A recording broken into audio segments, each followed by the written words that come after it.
Bueno, el tema que voy a tratar ahora es primeros auxilios en el entorno laboral, ¿sí? Bueno, primeramente tenemos que saber, ¿no? ¿Qué son los primeros auxilios? Los primeros auxilios es el conjunto de actuaciones y técnicas que permiten la atención inmediata de un accidentado hasta que llegue la asistencia médica profesional con el fin de que las lesiones que ha sufrido no empeoren, ¿no? Es un concepto de forma general. Ahora, ¿cuál es la finalidad de los primeros auxilios? La finalidad es salvar vidas, evitar más lesiones y alteraciones, es decir, que no vamos a agravar el daño inicial, ¿no? que sufrió esta persona. Proteger de los riesgos de infecciones y otras complicaciones. Abarcar el tratamiento tanto de lesiones de poca importancia como las muy graves. La rápida actuación ante un accidente puede salvar la vida de una persona o evitar el empeoramiento de las posibles lesiones que padezca, ¿no? Entonces es muy importante que sepamos ello. Ahora, ¿qué es un accidente, no? Eh, es la pérdida brusca del equilibrio funcional del organismo que puede suceder en cualquier circunstancia, trabajo, hogar, juegos, cuando conducen un vehículo, en diversas situaciones, ¿no? ¿Y qué es un accidente de trabajo? Legalmente se entiende por accidente de trabajo a toda lesión corporal que el trabajador sufra con ocasión o a consecuencia del trabajo que ejecuta por cuenta ajena, ¿no? Es decir, en este caso, ya sea para una entidad, una empresa, ¿no? Ahora, ¿cuáles son los riesgos laborales? Entonces, cuando uno labora, pues puede haber también riesgos que se puedan presentar.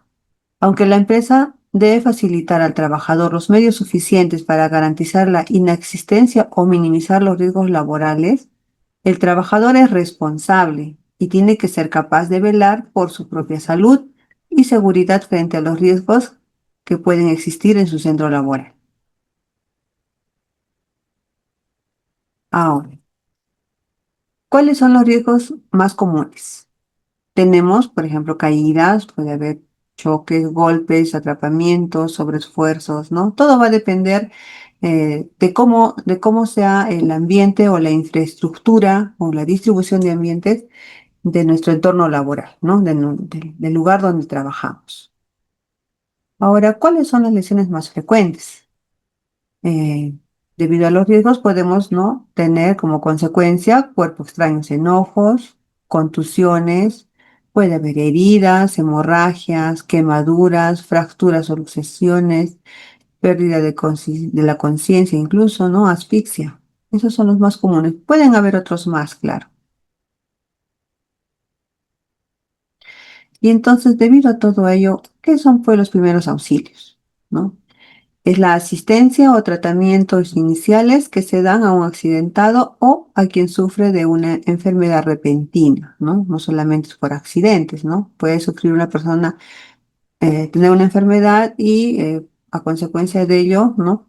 Puede tener un, un, un accidente, una caída, ¿no? De forma repentina.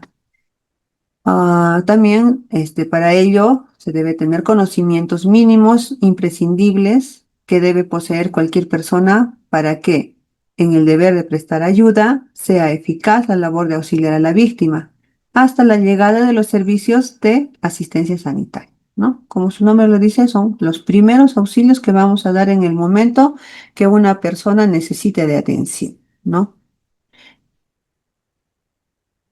Ahora, ¿cuál es la secuencia de actuación ante un accidente? En cualquier accidente, debemos activar el sistema de emergencia. Para ello recordaremos la palabra paz, que está formado por las iniciales de tres actuaciones secuenciales para empezar a atender al accidentado. Proteger, ¿no? Tenemos primero proteger. Aquí, antes de actuar, debemos tener la seguridad de que tanto el accidentado como nosotros mismos estamos fuera de todo peligro. Por ejemplo, ¿no?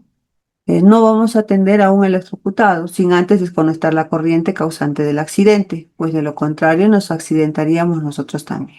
Entonces, para ello, primero tenemos que ver si la zona donde está la persona que necesita nuestro auxilio es una zona segura, donde nosotros como auxiliadores no vayamos a también tener un riesgo, ¿no? De accidente. El segundo tenemos es avisar. Siempre que sea posible, daremos el aviso a los servicios médicos, ¿no? Servicio médico, servicio de ambulancia, de la existencia del accidente. Y así activaremos el sistema de emergencia para inmediatamente empezar a socorrer en espera de ayuda, ¿no? Y tercero, tenemos el socorrer. Una vez que hemos protegido y avisado, procedemos a actuar sobre el accidentado, efectuando la evaluación primaria, reconociendo sus signos vitales, ¿no? Dentro de ellos, la conciencia, si es una persona que está consciente, de repente ha perdido el conocimiento, o de repente esta persona sí, ¿no? Sí está consciente, nos responde, ¿no? Nos puede contestar y nos puede indicar qué es lo que ha sucedido.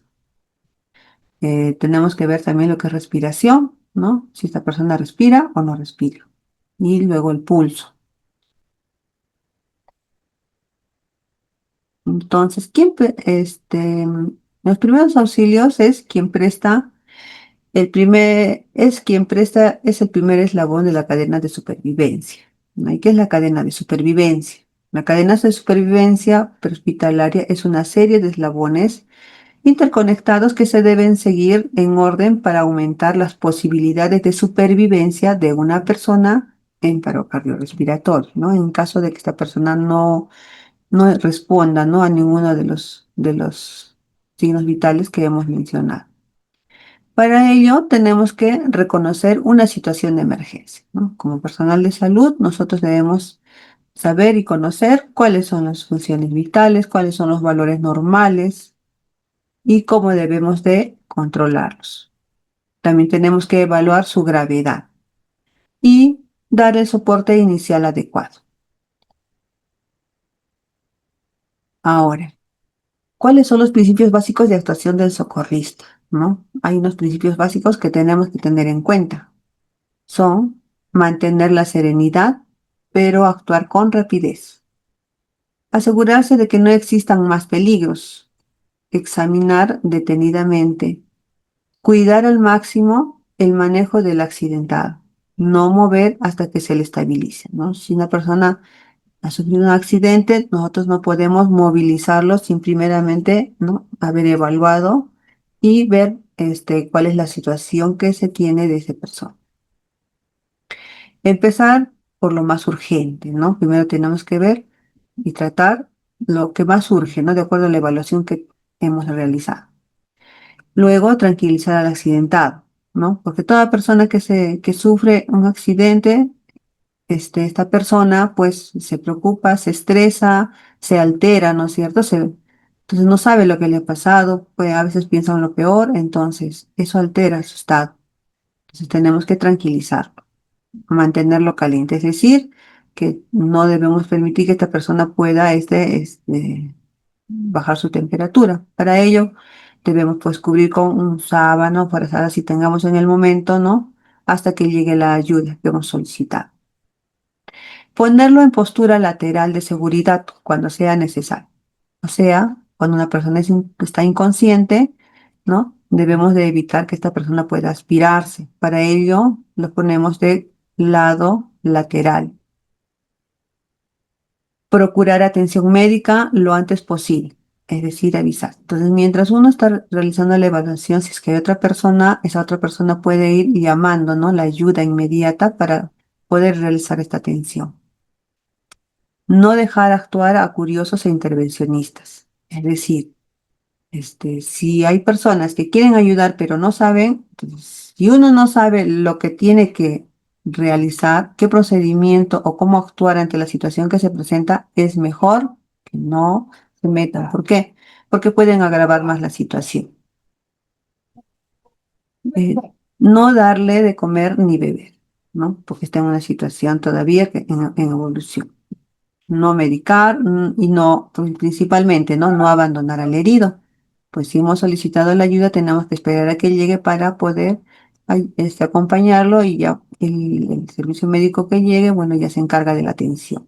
¿no? Y de derivarlo a la institución donde indique, ¿no? Ya sea el paciente, o de repente tiene familiares, o de repente la empresa también, ¿no? La empresa también tiene sus centros de atenciones para poder dirigirlo allí. Ahora, mencionamos de evaluación, ¿no? Entonces, ¿cuáles son los resultados de la evaluación? Ahí tenemos que evaluar primero si respira. Entonces, si esta persona respira, no hará falta seguir explorando sus signos vitales, ya que el corazón funciona seguro. En este momento se inicia la evaluación secundaria, siendo el procedimiento a seguir el control de las hemorragias, el tratamiento de las heridas y la movilización de las fracturas. Y siempre que no sea traumático, el de colocarlo en una posición de seguridad para prevenir las posibles consecuencias, ¿no? De un vómito que puede ocasionar una broncoaspiración y la caída de la lengua hacia la faringe. Esta posición es la denominada en el argot del socorrismo como PLS, que significa la posición lateral de seguridad, ¿no? Como ven en la imagen. En el caso de que el paciente respire, pero sea traumático, entonces en eso no lo vamos a mover. En ambos casos seguiremos a su lado vigilando sus signos vitales tras la evaluación secundaria y hasta que llegue la ayuda que hemos solicitado.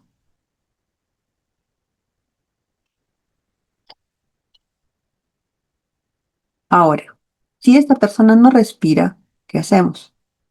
Si al acercar nuestra mejilla o al dorso de nuestra mano a su boca, comprobaremos que no respira, ¿no?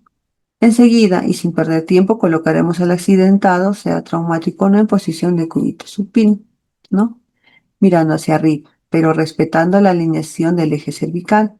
Después de explorar su boca para comprobar la existencia de cuerpos extraños, porque podría haber que haya dientes desprendidos, o de repente tenga chicles, o algún objeto, ¿no? De repente ha estado comiendo, ¿no? Vamos a proceder a abrir las vías aéreas mediante la hiperextensión del cuello, mediante la maniobra de frente-mentón, evitando que la lengua obstruya la vía de entrada de aire. En ocasiones, con esta simple maniobra, el paciente vuelve a respirar, ¿no? Como vemos en la imagen.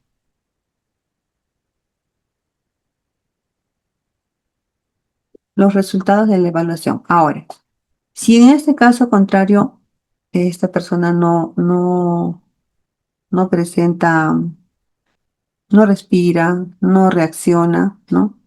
Ahí vamos a ver que posiblemente hay un paro, ¿no? Puede ser evidente, por lo que debemos suplir la función ausente mediante la respiración artificial con el método boca a boca. Ahora, nosotros ya no utilizamos el método boca a boca directamente, ¿no? Este, Cuando nosotros vamos a brindar la ayuda, no sabemos que esa persona pueda sufrir de ciertas enfermedades, contagiosas. Entonces nosotros en vez de ayudar, más vamos a poner en riesgo, ¿no? Entonces lo que se utiliza ahora tenemos la máscara para reanimación, ¿no? Que es como ven en la imagen, es una máscara pequeña, la cual nos va a permitir darle respiración a la persona que queremos, ¿no? Ayudar. Ahora, si el paciente está inconsciente y no respira, se procederá a efectuar la apertura de sus vías aéreas, ¿no? Vamos a extraer allí eh, posibles cuerpos extraños que hayan en la boca, ¿no? Y realizando la maniobra de hiperextensión, ¿no? Ahora, si después de haber realizado lo anterior continúa sin respirar, se realizará la siguiente secuencia de operaciones, ¿no? Ahí ya se empieza a realizar el soporte básico, el soporte vital básico. Aquí empezamos entonces con la reanimación cardiopulmonar. Ahora no lo vamos a tocar porque es un tema bastante extenso, que eso amerita considerarlo para un tema aparte, ¿no? Ahora, ¿qué hacemos cuando tenemos contusiones y fracturas? Entonces, ¿qué son las contusiones? Las contusiones Son lesiones producidas por un golpe o impacto sobre la piel, sin llegar a romperla, por lo que no produce heridas. Las contusiones se clasifican en distintos grados, pero es más sencillo para el socorrista clasificarlas en leves o graves, ¿no? Atendiendo a la profundidad del tejido que esté afectado. Las contusiones leves son aquellas en que la afectación es superficial y se reconocen por el enrojecimiento de la zona contusionada o por la aparición del típico cardenal, ¿no? Que es la rotura de pequeños vasos sanguíneos. ¿Y qué síntomas tiene? ¿No? Aquí se va a presentar dolor de intensidad variable, ya que depende de la parte del cuerpo donde se procede la contusión. Puede existir inflamación de la zona. Ahora, las contusiones graves se reconocen por la aparición del hematoma o colección líquida de sangre, ¿no? En forma de relieve, producida por la rotura de vasos sanguíneos de mayor calibre que el capilar. En las contusiones graves, la afectación del tejido subyacente puede afectar músculos, puede afectar nervios, incluso huesos. ¿Y cuáles son los síntomas? Son dolor, ¿no? Manifiesta dolor, incluso muy intenso, ¿no? El dolor puede ser bastante intenso. Inflamación evidente, posible impotencia funcional o aumento intenso del dolor ante la movilidad. Ahora, ¿cómo vamos a actuar allí? Como norma general, cabe destacar que la actuación ante las contusiones va encaminada hacia la aplicación de frío, ¿no? Entonces, compresas frías, nos van a ayudar a bajar la inflamación y reposo de la zona afectada, ¿no? Entonces, ante una contusión grave es importante no vaciar los hematomas, ¿no? Y si es preciso, se debe inmovilizar la zona y evacuar al herido en condiciones idóneas a un centro hospitalario, ¿no? Es importante reseñar que ante la duda siempre se atenderá sospechando la peor lesión, ¿no? Ahora, fracturas. También podríamos presentar fracturas. Una fractura es la pérdida de la continuidad normal de la sustancia ósea o cartilaginosa a consecuencia de golpes fuertes o tracciones cuyas intensidades superen la elasticidad del hueso, ¿no? Sabemos que el hueso no es un elástico. Producen intenso dolor, sudoración y o deformación. Tanto las lesiones abiertas como las cerradas podrían estar sangrando. La víctima podría caer en estado de shock, que significa que puede perder la conciencia y puede comprometer los signos vitales.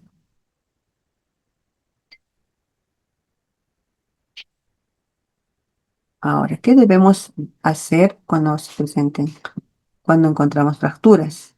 Debemos evitar movilizaciones, ¿no? Hay que evitar movilizar a la persona. ¿Por qué? Porque no sabemos si tiene fractura, qué tipo de fractura es. Entonces, podemos agravar la situación si es que intentamos movilizarlo. Tenemos que hacer la exploración mediante una evaluación primaria, revisar los signos vitales, ¿no? Luego de ello, realizamos la evaluación secundaria preguntando por sensaciones. ¿Tiene dolor?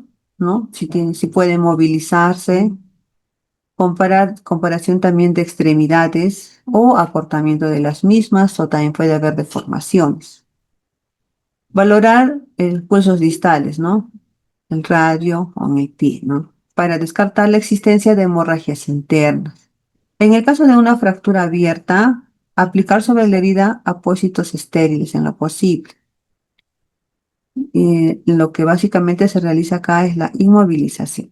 Entonces aquí debemos cubrir al paciente, ¿no? Para evitar que su temperatura disminuya. Y luego la evacuación, manteniendo el control de las constancias vitales y vigilando el acondicionamiento de la fractura, ¿no? Para eso ya llegó la ayuda, entonces ya el personal especializado en ello realizará el traslado.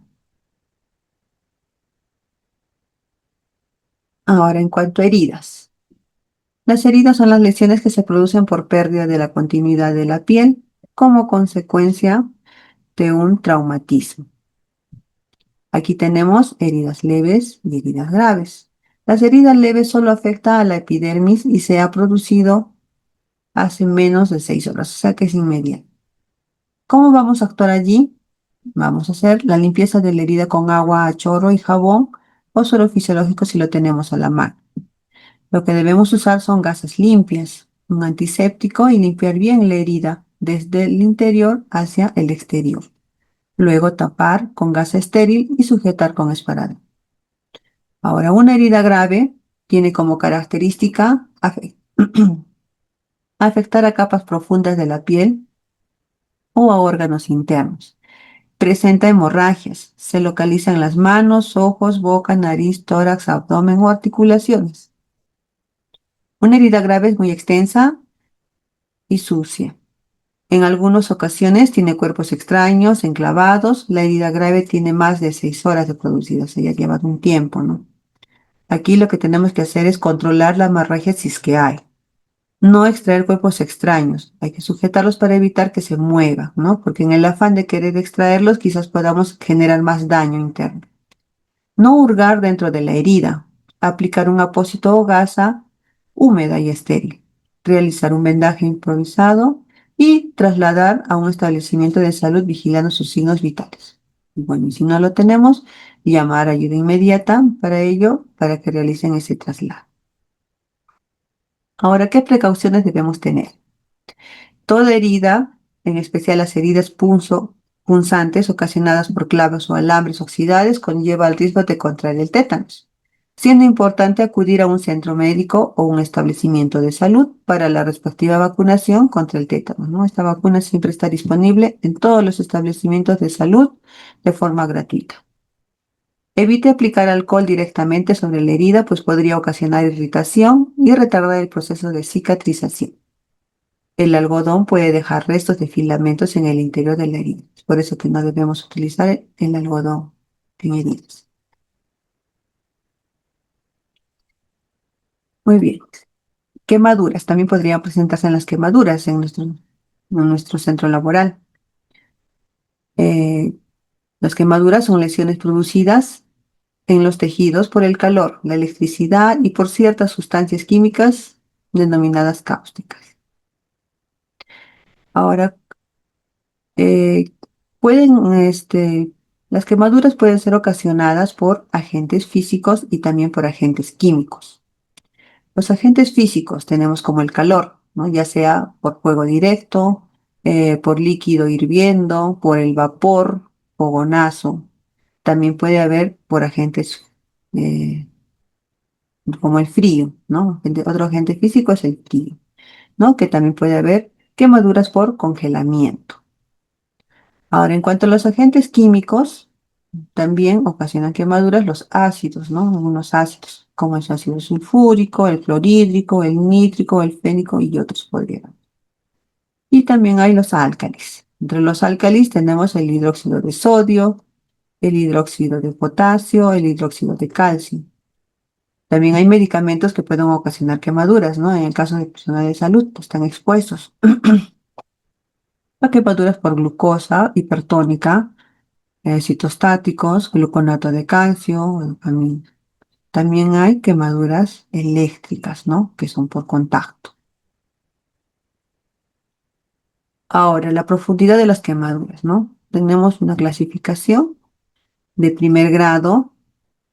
Aquí, en esta quemadura de primer grado, lo que va a haber es un enrojecimiento, que es el eritema y dolor, ¿no?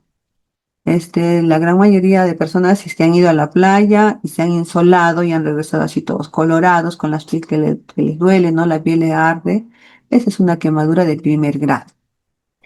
Ahora, de segundo grado, en estas quemaduras ya empieza a haber ampollas. Se presentan las ampollas con mucho dolor, hay un aspecto húmedo de la piel y hay enrojecimiento. En la quemadura de tercer grado, ya esta es una quemadura más profunda, ¿no? Ya acá la piel es acartonada, hay un deterioro vascular por obstrucciones visibles, hay la piel, puede ser de color blanco, a veces negra, con poco o ningún dolor. Y en la quemadura de cuarto grado, aquí, además de piel y tejido celular subcutáneo, también hay compromiso de músculo, huesos, órganos internos. Ahora, ¿cuál es la atención que debemos tener cuando hay una persona que sufrió una quemadura? ¿No? Iniciar cuanto antes el lavado con abundante agua, pero no a presión, ¿no? Entonces, lo primero que tenemos que hacer es agua, agua fría, no helada, no hielo, sino agua fría y constantemente. Y no es que solamente sea 5 minutos, 10 minutos, no. Mínimo por lo menos unos 20 minutos a media hora.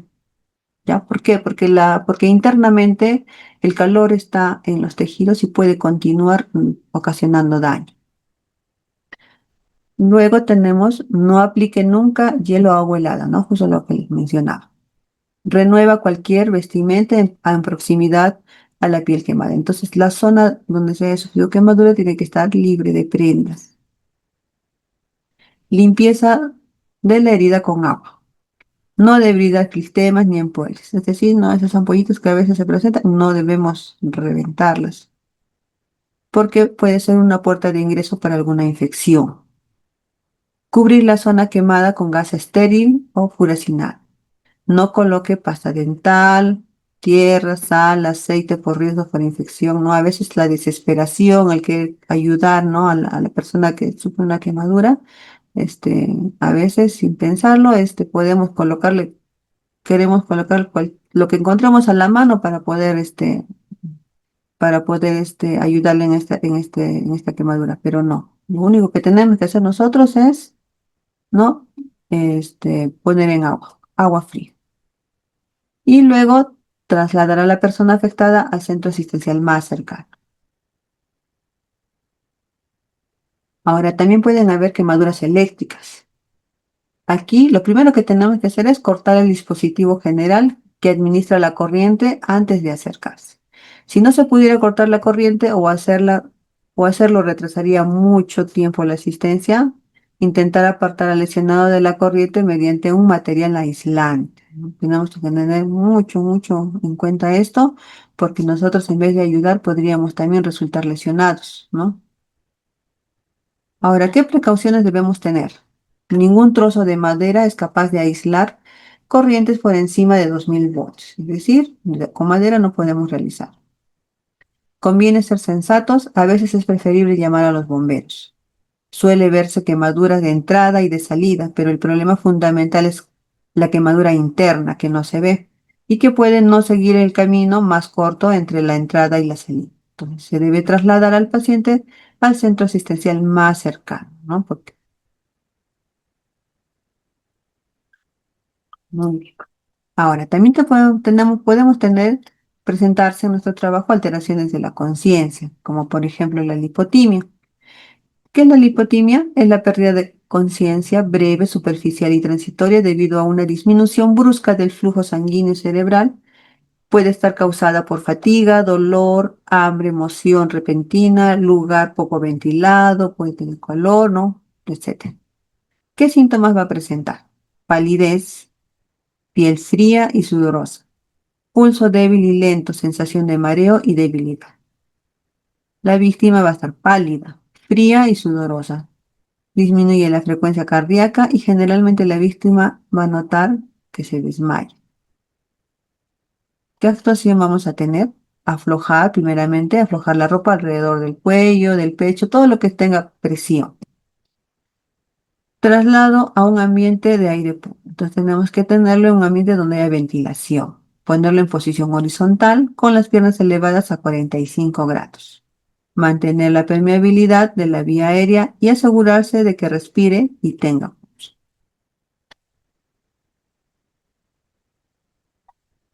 Ahora, el síncope. También se puede presentar un síncope, que es la situación de pérdida de la conciencia breve y profunda que se recupera espontáneamente. Se presenta de una manera súbita, ya que se trata de un paro momentáneo del corazón y que origina pérdida total y repentina de la conciencia. Puede estar causado por una enfermedad cardíaca u otros motivos de origen nervioso. ¿Qué síntomas va a tener? Va a haber palidez. Se restablece la circulación en 5 a 20 segundos y entonces la palidez viene sustituida por un enrojecimiento debido a la entrada de la sangre oxigenada en los vasos dilatados de la piel. ¿Cuál va a ser nuestra actuación? Mantener la permeabilidad de la vía aérea, ¿no? Asegurarse de que respira y tiene pulso. Iniciar la reanimación cardiopulmonar en caso sea necesario. Si se mantienen las constantes vitales, actuar como en el caso de la lipotimia, ¿no? Ahora el coma. El coma es la situación de pérdida de la conciencia profunda y prolongada que generalmente no se recupera espontáneamente. Pérdida de la conciencia prolongada con la disminución o ausencia de los reflejos protectores, como la deglución, la tos, el vómito, etc. Y de reacción ante determinados estímulos externos. ¿Qué síntomas presenta? Va a haber pérdida de movilidad voluntaria, pérdida de sensibilidad. Existen movimientos respiratorios y latidos cardíacos. Y así va a tener movimientos respiratorios, significa que va a retirar, que va a respirar y va a tener pulso. Ahora, ¿cuál sería nuestra actuación? Aflojar la ropa y mantener permeable la vía aérea. Colocar al enfermo en posición lateral de seguridad, ¿no? Como estaba anteriormente en la imagen. Evitar la pérdida de calor, no dar de beber ni comer y evacuarlo urgentemente vigilando los signos vitales y preparados para una reanimación. Entonces acá sí o sí se tiene que hacer una evacuación inmediata. Ahora, también puede haber, presentarse, ¿no? En alguna persona convulsiones. ¿Qué son las convulsiones? La convulsión se define como un fenómeno paroxístico, brusco y violento, ocasional, involuntario, que puede inducir a la alteración de la conciencia. Va a haber movimientos anormales o fenómenos autonómicos tales como la cianosis o bradicardia y obedece a una descarga neuronal anormal en el sistema nervioso central. ¿Cómo vamos a actuar en una situación de convulsiones? No trate de sostener a la persona o evitar que se mueva. No ponga nada en la boca de la persona. Si se trata de agarrarle la lengua, puede lesionarse los dientes o la mandíbula. Voltea a la persona suavemente hacia un lado. Esto mantendrá las vías respiratorias despejadas. No trate de darle respiración artificial, excepto si la persona no empieza a respirar después de que haya pasado la convulsión. Permanezca con la persona hasta que haya pasado normalmente la convulsión y esté totalmente consciente. Si la convulsión dura más de 5 minutos y no hay signos de que esté disminuyendo, o si la persona tiene problemas para respirar después que pasó, si, si parece que se lesionó, tiene dolor o no se está recuperando de la forma normal, se debe trasladar al paciente a un servicio de emergencia. Ahora, también puede presentarse la obstrucción de la vía aérea mediante la asfixia. ¿Qué es la asfixia? Son situaciones en las que el oxígeno no llega o llega mal a las células del organismo. Puede haber una obstrucción completa de la vía aérea, ¿no? ¿Y cómo nos damos cuenta que hay una obstrucción completa de la vía aérea? Cuando hay incapacidad para hablar, respirar o toser, ¿no? Y generalmente está la señal universal de socorro, ¿no? Cuando se ponen, ¿no? Las manos en la garganta, hacen señas, porque no pueden hablar, hacen señas, ¿no? Indicándonos, ¿no? Que hay un problema, ¿no? A nivel de su garganta. Y el color azulado, ¿no? Se presenta la cianosis debido a que no hay oxigenación en el organismo. ¿Qué debemos hacer? Lo que debemos hacer es aflojar la ropa alrededor del cuello, la cintura, todo lo que puede estar sujeto. Si está inconsciente, aunque respire, colocar los dedos en la barbilla y en la mano colocar los dedos en la barbilla y una mano en la frente, musculando la cabeza hacia atrás suavemente. Con esta maniobra, ¿no? Frente y mentón, se libera la garganta obstruida por la caída de la lengua hacia atrás. Tenemos que también se puede abrir la boca y liberar de aquello que obstruya, ¿no? De repente podemos observar, ¿no? Que hay un objeto o de repente alimento, podemos liberar de ello, ¿no? Para que pueda respirar. Puede haber también que esta persona haya vomitado, haya secreciones, de repente dentadura postiza, ¿no? Que esté obstruyendo, ¿no? La vía. Colocar en posición lateral y de seguridad a fin de permitir la salida de la sangre o vómito.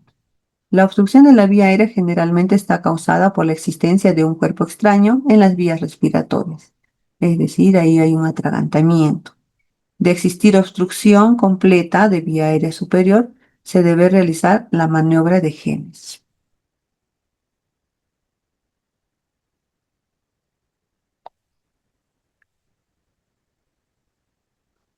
Entonces, ¿cómo es la maniobra de Henlis? Seguramente ya lo conocen. La maniobra de Henlis, ¿no? Debemos colocarnos detrás de la víctima, rodeándola con los brazos, cerrar una mano y colocarla entre el ombligo y el esternón. Coger el puño con la otra mano y realizar una fuerte presión, ¿no? Hacia adentro y hacia arriba, ¿no? Así vamos a poder repetir las veces que sea necesario hasta que el objeto pueda salir, ¿no? El realizar la presión hacia adentro, entonces internamente todavía hay aire, ¿no? Aire en la vía respiratoria. Y al hacer esa presión fuerte, vamos a ocasionar que ese aire quiera salir y ello va a ocasionar que empuje el objeto que está obstruido y pueda salir, ¿no? Se fuera. Esto podemos repetirlo, ¿no? Hasta 3 veces o hasta 5 veces, ¿no? Pero de todas maneras, nosotros para eso ya tenemos que estar llamando anteriormente al servicio de emergencia, ¿no? Porque no sabemos qué resultado vamos a tener. Ahora, ¿qué también se puede presentar? Intoxicaciones. Las intoxicaciones son aquellas situaciones de emergencia que se producen como consecuencia de la entrada de tóxicos en el organismo. Cualquier producto químico producirá una intoxicación. Depende de la forma por la que penetre en el organismo y su importancia dependerá de la naturaleza y cantidad del tóxico que haya penetrado, ¿no? ¿Cuáles son las vías de entrada?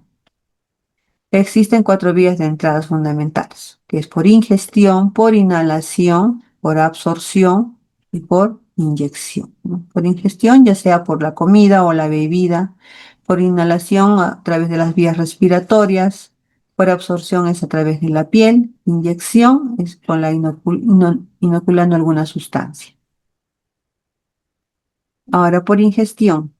Las manifestaciones clínicas van a ser náuseas, vómitos, dolores abdominales de tipo cólicos o diarrea, alteraciones de la conciencia, va a haber disminución o pérdida de la conciencia, alteraciones respiratorias y cardíacas, va a haber un aumento o disminución de la frecuencia respiratoria, ¿no? Va a haber disnea o dificultad respiratoria. La actuación de emergencia que tenemos que realizar es tratar de identificar el tóxico, notar su nombre comercial y el de la sustancia que lo compone, ¿no? Cantidad ingerida y el tiempo transcurrido.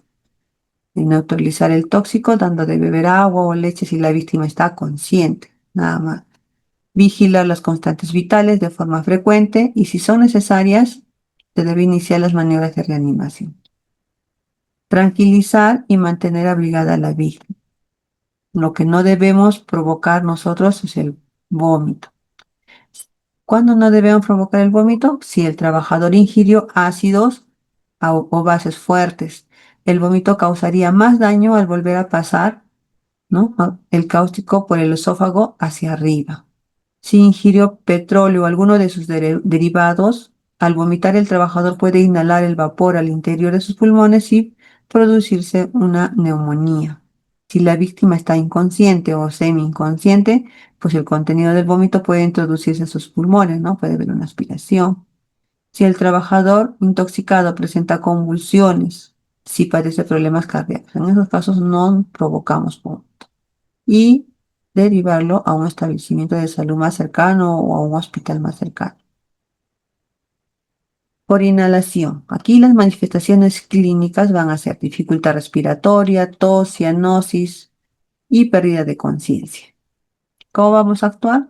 Sacar a la víctima al aire libre, mantener despejada la vía aérea, trasladar al trabajador a un centro asistencial o a un establecimiento de detención, ¿no?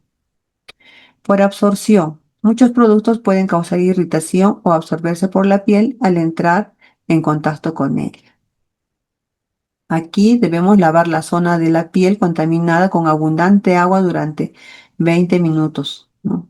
Si sufrió una impregnación de polvo del producto, hay que cepillarse antes de mojarse. O sea, hay que limpiar, ¿no? Primero todo el polvo y luego recién procedemos a lavar, a limpiar. Luego, también tenemos que eliminar la ropa contaminada para evitar la exposición al tóxico. Beber abundante agua, vigilar al accidentado ante la posible aparición de un shock y trasladar al intoxicado a un centro asistencial lo antes posible. Y la intoxicación por inyección o inoculación. La intoxicación por esta vía es de efectos inmediatos y aquí sí se tiene que hacer una evacuación inmediata. Bueno, para todo ello, en nuestro centro laboral debemos tener un botiquín de primeros auxilios, eso es básico. El botiquín de primeros auxilios es un recurso básico para las personas que prestan un primer auxilio. En él se encuentran los elementos indispensables para atender a las víctimas de unos accidentes o de enfermedad repentina. En muchos casos son decisivos para salvar las vidas. Debe encontrarse en un lugar seguro, debe estar ordenado y etiquetado. Se debe procurar que los envases deben estar bien cerrados y guardados en sitio fresco, seco y oscuro. Se debe evitar conservar medicación caducada. Si tenemos medicamentos, tenemos que estar revisando las fechas de vencimientos y reemplazándolas.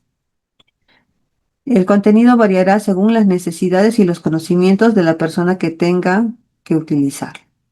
O sea, no significa que los botiquines todos tienen que tener lo mismo. Pueden variar, ¿no? Pueden variar de acuerdo a la necesidad que se tiene.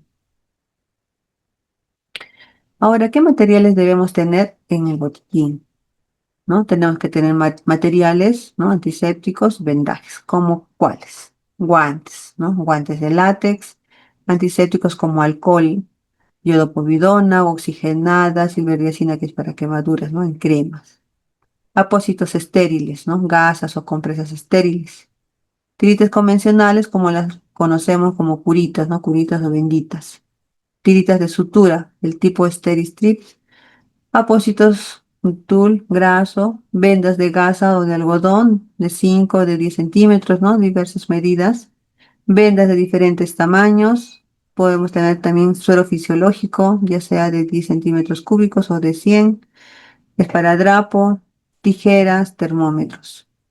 Ahora, también podemos tener alguna medicación que es opcional, ¿no? Principalmente analgésicos, que son para aliviar el dolor causado por los traumatismos y también para administrar ello, también tenemos que estar seguros que la persona a la cual pues, va a necesitarlos no tengan alguna alergia, ¿no? Alguna alergia o esté contraindicado para utilizarse. ¿No? Lo que usualmente tenemos son aspirinas o paracetamol. No tenemos antibióticos, básicamente analgésicos. También podemos tener suero oral en sobres en caso de diarreas, ¿no? Licenciada Agua. Raquel, 5 minutos, por favor. Ok. Y otros también podemos, de acuerdo a la necesidad, podemos complementarlos con manta térmica, jeringas, férulas, collarín. Debemos tener un manual de primeros auxilios, vasos descartables, toallitas húmedas, papel toalla, ¿no? De acuerdo a la necesidad que podamos tener. Ahora, también es importante que nosotros conozcamos o sepamos cuáles son los servicios médicos de emergencia, ¿no? De atención de emergencias de la zona, del lugar de nuestro trabajo, el más cercano, ¿no? De nuestra jurisdicción. ¿Cuáles son y qué números son, ¿no? Por ejemplo, tenemos la compañía de bomberos, al cual vamos a llamar al 116. También se puede llamar a la policía, ¿no? Al 105. También tenemos el servicio de atención médica urgente, que es el SAMU, que es el 106. Bueno, la Cruz Roja, Defensa Civil, Serenazgo, de repente hay otras instituciones más que brindan atención de emergencia. Este, debemos de tener nuestro directorio, ¿no? Con los números para poder llamarlos y solicitarlos en situación de emergencia, ¿no? De todas maneras, también se les hace de conocimiento que en Arequipa se ha implementado el SAMU, el cual ya viene trabajando desde ya abril del año pasado a la fecha, en el cual brindan su atención a toda la persona que necesite una atención de emergencia, ¿ya? Independientemente si esta persona tenga o no tenga seguro, ¿ya? Entonces es un servicio más que nos ayuda, ¿no? Acá en nuestra ciudad. Y bueno, eso es toda la presentación. Muchas gracias.